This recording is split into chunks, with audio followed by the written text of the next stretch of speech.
తెలియజేసుకుంటూ సెలవు తీసుకుంటా ఉన్నాను. జై కాంగ్రెస్.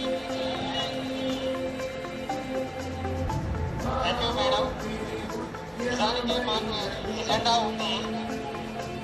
ఈ సమయభావం వల్ల ఎజెండా ప్రకారం ప్రోగ్రాం జరగట్లేదు కాబట్టి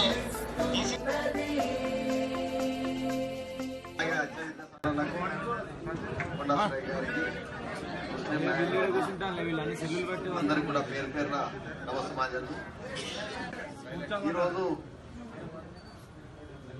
మరి మీ అభిమానాన్ని చూసిన తర్వాత మేము కొత్తగా వచ్చినా కూడా అందరూ కూడా మాకు 55,000 మెజార్టీ ఇచ్చినందుకు పేరు పేరున అందరికీ కృతజ్ఞతలు.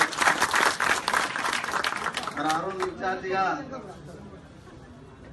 మరి టీఆర్ఎస్ పార్టీకి అచ్చవిత సాగర్ అన్నయ్య ఉండే మనకు బాగా వచ్చి వచ్చింది. మళ్ళా ఇప్పుడు ముందే ఆయన వేయండు కాబట్టి మళ్ళా తూర్పులో కూడా కాంగ్రెస్ వచ్చేస్తుందనే పూర్తి నమ్మకం మాత్రం నాకు ఉన్నది. కానీ అచ్చవిద్య సాగర్ అన్న చెప్పినట్టు నా 30 ఏళ్ల రాజకీయంలో నేను మోసపోయిన అంటే ఈ తూర్పు నియోజకవర్గ నాయకులతోనే అని నేను వచ్చిన రోజు అచ్చవిద్య సాగర్ అన్న కాదు, చాలా మంది అన్నారు నువ్వు ఆ పార్టీలో ఇవ్వడలేవు, అలా దొరతనం ఎక్కుంటది, నువ్వు ఎందుకు వస్తున్నావు అన్నారు. వేదిక ముందున్నటువంటి సోదర సోదరిమణులకు అందరికీ స్వాగతం, సుస్వాగతం.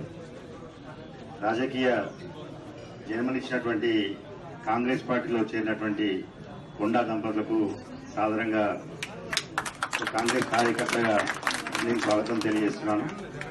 అదే రకంగా ఇక్కడికి విచ్చేసినటువంటి సోదరులు మీరు చూపించే ఆదరాభిమానాలు ఏవైతున్నాయో కొండా దంపతుల పైన, అది కేవలం డబ్బులంతా తిన్నోళ్ళేమో గోడలు దూకిపోయిండ్రు, ఉదయం నిండా కొండా దంపతులను గూడు కట్టుకున్న వాళ్ళేమో ఇవాళ ఈ వేదికల దగ్గరికి రావడం జరిగింది. అయితే ఇంత సహృదయం కలిగినటువంటి కొండా దంపతులు అసలు తెలంగాణ రాష్ట్రంలో ఇముడతారా అని చెప్పని నాకు ఆ చేరే రోజు నాకు డౌట్ వచ్చింది. ఎందుకంటే వాళ్ళ దురహంకారం, వాళ్ళ అహంకారం, వాళ్ళ సామాజిక వర్గానికి చెందినటువంటి అహంకారము ఈ ముక్కుసూటిగా రాజకీయాలు చేసి నిత్యం ప్రజల్లో ఉండేటువంటి కొండా దంపతులకు సోదరునికి ఇమ్మగలుగుతారని అనుకున్నా. అదే రకంగా వాళ్ళు ప్రశ్నించే తత్వం ఉన్నది కాబట్టి వాళ్ళు ఇలా పక్కా పెట్టాల్సిన పరిస్థితి వాళ్ళు పక్కగా పెట్టింది. ఎందుకంటే కేసీఆర్ గారి ప్రభుత్వంలో ఒక ఎమ్మెల్యేకు విలువ లేదు, ఒక మంత్రికి విలువ లేదు, ఒక మంత్రికి అపాయింట్మెంట్ కూడా దొరకదు. ఒక మంత్రి కేసీఆర్ పిలిస్తే తప్ప స్వయంగా పోయి ఒక ముఖ్యమంత్రిని కలిసేటువంటి పరిస్థితి లేనటువంటి దుస్థితి ఏదైనా ఉన్నది అంటే అది కేవలం కేసీఆర్ ప్రభుత్వంలోనే ఉన్నది. ఇలా మేనిఫెస్టోలో నేను లేని పెట్టినా అంటాడు. మేనిఫెస్టో లేని ఎవరు పెట్టమన్నారా? మిషన్ భగీరథని కమిషన్ కూడా పెట్టలేదా? కాళేశ్వరం ప్రాజెక్టు రీడిజైనింగ్ అని చెప్పని 1000 కోట్లు దండుకోలేదా? ఇలా మిషన్ నేను ఈ మేనిఫెస్టోలో పెట్టినా మాత్రం నువ్వు అమలు పరిచిన ఏంటి? ఉద్యోగాలు ఇచ్చినావా? డబుల్ బెడ్ ఇల్లు కట్టించినావా? దళితులకు 3 ఎకరాలు ఇచ్చినావా? కేజీ టు పీజీ నిర్బంధ విద్య అమలు పరుస్తాను అమలు పరిచినావా? ఏ ఒక్కటి మేనిఫెస్టోలో పెట్టిన అమలు పరచలేదు. మేనిఫెస్టోలో పెట్టని మాత్రం పెట్టి అడ్డగోలుగా డబ్బులు దండుకొని ఇలా ముక్కుసూటిగా వివరించేటువంటి నాయకులను వాళ్ళు బయటికి పంపే ప్రయత్నం చేసింది. ఇది చాలా దుర్మార్గమైనటువంటి చర్య. ఇవాళ కొండా దంపతులు ఒక బ్రాండ్, వాళ్ళు కాంగ్రెస్ లో ఉన్నా టీఆర్ఎస్ ఉన్నా కొండా అనే పార్టీ పెట్టుకున్నా కూడా వాళ్ళకంటూ ఈ వరంగల్ జిల్లాలో ఖచ్చితంగా వాళ్లకు ఫాలోయింగ్ ఉన్నది. దాన్ని ఎవరు అనుమానించలేరు. కొండా దంపతులు ఎటువంటి అంటే గవర్నమెంట్ ఏర్పడుతుంది, కాంగ్రెస్ ప్రభుత్వం రాబోతున్నది, ఖచ్చితంగా సురేఖ మంత్రి కూడా రాబోతున్నది. మనసా వాచా కర్మేణ నా నిండు మనసుతో చెప్తున్నా.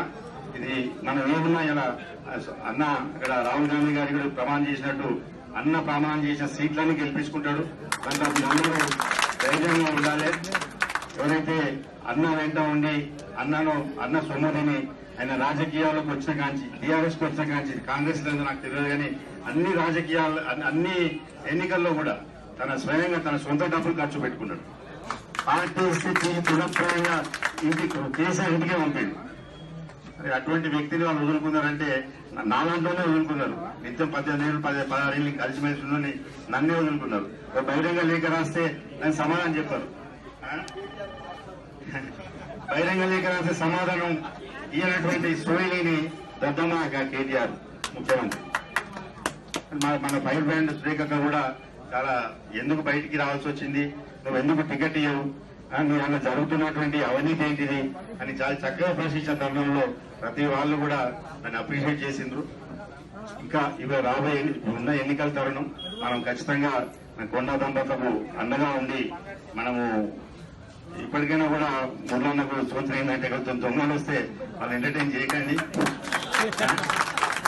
వస్తున్న రాజకీయ అవకాశం వాళ్ళు ఎప్పుడో కొంచెం పార్టీకి పనిచేసిన వాళ్ళను తర్వాత నమ్ముకున్న వాళ్ళను ఖచ్చితంగా గౌరవించి ఆదరించవలసినటువంటి బాధ్యత తీసుకోవాల్సిందిగా నేను ఈ వేదిక ద్వారా తెలియజేస్తున్నాను. ధన్యవాదాలు.